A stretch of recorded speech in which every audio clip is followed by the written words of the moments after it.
Hey, thanks for coming back and checking out some more content from Third Eye of Providence. On today's episode, I decided to get on here and give a little background of some of the things that I am working on currently. So, you might not know that on top of doing tarot readings and, having my spiritual practice, being a Reiki practitioner, I also have dabbled in natal charts. So, my background is that I was an accountant for 15 years. I'm very familiar with looking at charts and examining, consistencies and patterns and things like this. So, when I first got into spirituality, um, I really was very interested in what I would call blueprints. So, the types of natal chart interpretations that I offer are very different. I feel like everybody puts their own spin on things, but I give a pretty detailed chart reading with all of the houses, but I really only focus on the big three, which would be the sun, the moon, and the rising. And then what I also like to focus in on is the midheavens. So I like to see what the soul purpose, the career, the life path, all of these things um, kind of match up with the sun, moon, and risings and see where the commonality in the personality, the emotional, and the intent of the soul to incarnate line up with the physical reality and the path that this person might be set on.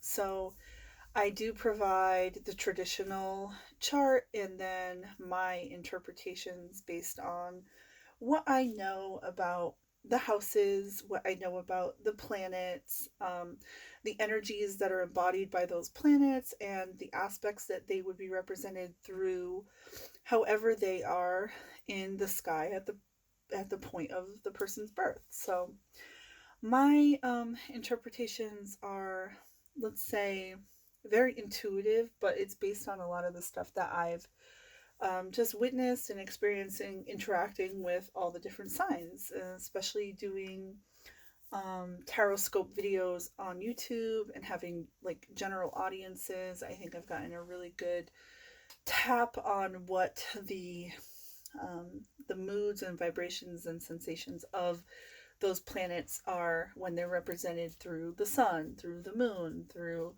the ascendant. So I wanted to share that, this is one of the things that I was really focused on and passionate about doing. And the funny thing is I really studied really hard trying to figure out, how to offer this as a service that somebody would want to hire me for. And the funny thing is that whenever somebody does hire me to do one, I feel like I'm learning more and more each time, sort of like as you go. And so I recently got commissioned to do one, and it sent me on a path again of just learning and understanding even more. So I started digging a little bit deeper and trying to expand the information that I already know about how to interpret natal charts to try to pick up on some other aspects that maybe I wasn't aware of. So, one of the things that I will give some tip that I picked up on is that when you are interpreting the positions of the sky through the natal chart map, if there are heavy planetary placements toward the left side of the chart, that this has to do with fate and fortune and free will, and the way they are lined up on the right side versus the left side. So if somebody has predominantly left side placements on their chart versus right side, this means one way or another that this their life has a lot more with free will and a lot more of their own creation and manifestation versus somebody who has a lot more fated coincidental type things, synchronistic meetings and karma to fulfill. I thought that was really interesting. I hadn't really delved into this too much, but I am currently learning more about how to interpret charts that way. And then the other thing I was really interested about this time around, trying to figure out how I can expand my offerings of natal charts, was that um, the things that show above the horizon versus below the horizon in a person's natal chart will really tell you more about the things that are above the surface, right? So if they are above the horizon on their chart, those are the things that are going to be outwardly presented in their life. And then if there are more things below the horizon in their chart, these are going to be more focused on the internal interpretations. So the planets that show below the horizon and the alignments there really have to do with the inner person. And then the ones above are going to be more focused on the outward expression of that person. So I thought that was a really interesting way to add another interpretation to the natal charts that, we're already very familiar with, like the planets and how some of them are more extroverted energies and some of them are more introverted energies and some of them are more, um, kinetic and some of them are more frenetic. So basically, I added a little bit more to the knowledge base, and I really am grateful for people giving me the opportunity to not only be of service to them, but to dive deeper into the topics and interests that I have already developed and encouraging me to grow and continue expanding. And it might just be my Sagittarius moon is like very focused to Jupiter energy of like constantly expanding and wanting to know more and very interested in those types of philosophical and psychological intersections. So yeah, I just wanted to get on here and talk about natal charts. Also, if you haven't ever looked into yours, there's something I would suggest, is like get a basic understanding of your, at least your big three, especially if you're reading Taroscope videos. Your big three are really important, and this obviously this video is for people who aren't really as adept in this information as maybe some other people. Like I would say this is a basic user level informational video about natal charts, and the big three are your sun sign, which most people just know as their sign, which would be for me Pisces. And then it's your moon sign, which most people might be aware of their moon sign because this is your emotional state, right? This is who internally how you process things, how you reflect versus project. And mine is Sagittarius. And then in your rising, a lot of people don't know their rising, which it is really important, especially later in life, to know what your rising sign is, because your rising sign is where the sun was rising in the east at the time of your birth, and it changes very frequently. So this says a lot about who you are as an individual person and the purpose of your soul, like why you incarnated here. We talk about the rising sign as like the window to the soul.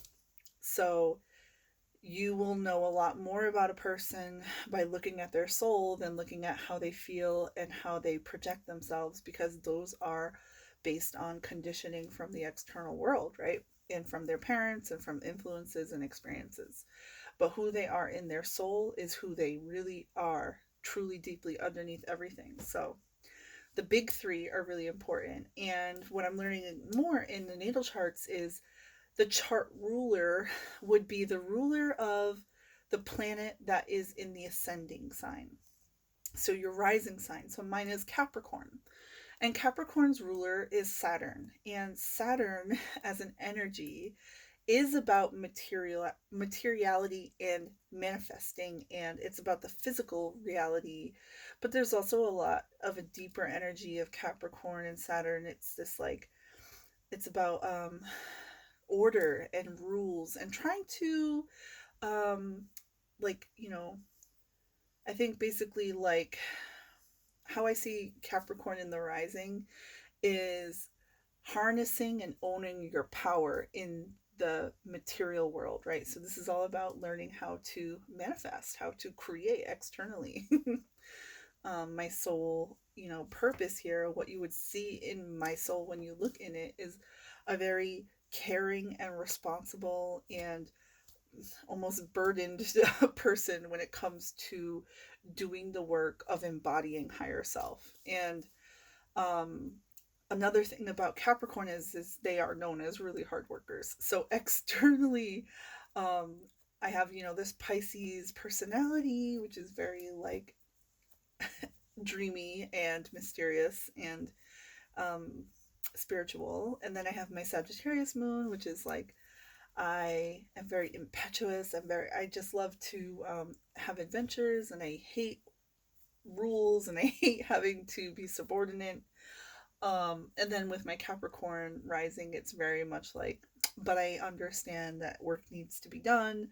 And, I am constantly balancing all three of these energies. So this is what I talk about. The big three is really important because now I know with your chart ruling planet, which mine is Saturn, that Saturn placements on my chart have a much more significant impact than the sun and the moon. So now I'm going to really focus on where Saturn is in my houses and how I can really benefit from having this information, right? Because it helps us know thyself, and knowledge of self is true empowerment. And this is definitely what we need in this world today. Now people feel more powerless than ever before, and we really need to figure out how we can really own and know thyself so that we can be the best versions of ourselves and take responsibility for who we are and what we present to the world, and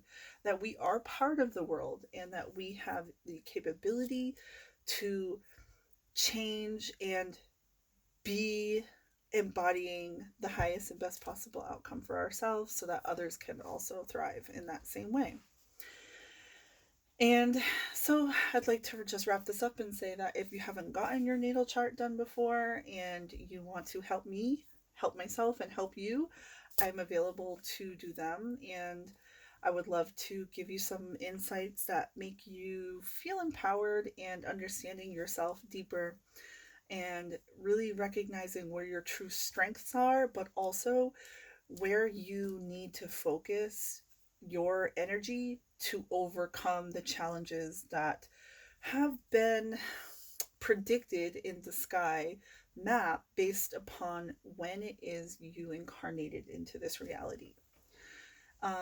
If you are skeptical about that even being possible, I would highly suggest you hire somebody to do it and prove to yourself one way or another that there's nothing to this, because there are some things that you will find in someone's natal chart that really shocks people, that you would know these things about them based on how the planets were aligned at the time that they were born. But it is really powerful. The energies of our solar system impact us even on the individual level, and I think that this would maybe help you understand how they're impacting you daily and monthly and yearly and then throughout the course of your life.